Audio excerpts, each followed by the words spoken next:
Sahabat Kompas.com, terhitung sejak 24 Februari lalu, sudah 7 hari Rusia melakukan invasi ke Ukraina.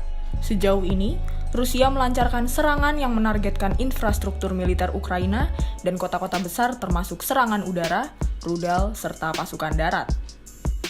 Lalu, terdapat pula ancaman nuklir dari pihak Rusia yang nantinya akan dipimpin oleh Presiden Vladimir Putin. Meski sebelumnya Rusia juga pernah melakukan invasi ke Ukraina pada 2014 lalu, namun Ukraina tidak siap untuk perang. Dewan Atlantik menyatakan bahwa mereka kekurangan tenaga kerja, peralatan, dan pelatihan untuk bertahan melawan agresi Rusia. Selain itu, sebagian besar stok logistiknya merupakan barang era Soviet.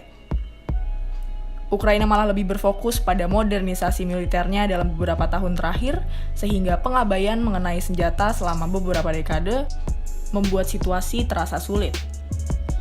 Sebelum tahun 1991, Ukraina pernah memiliki sekitar 5.000 senjata nuklir ketika menjadi bagian dari Uni Soviet.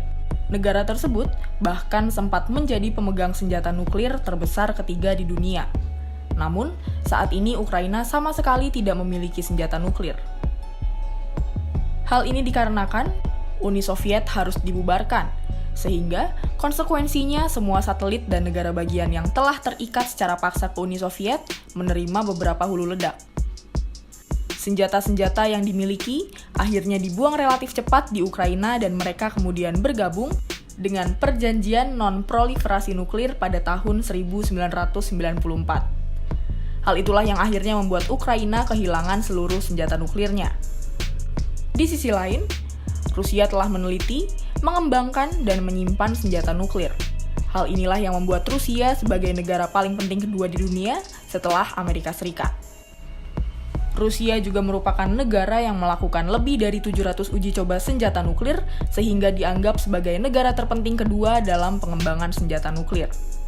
Saat ini, Rusia memiliki 6.490 hulu ledak yang hampir tidak lebih dari Amerika Serikat. Kenyataannya, bom terbesar di dunia adalah bom raksasa buatan Rusia yang dikenal sebagai Tsar Bomba. Bom tersebut menghasilkan ledakan dengan kekuatan 50 TNT.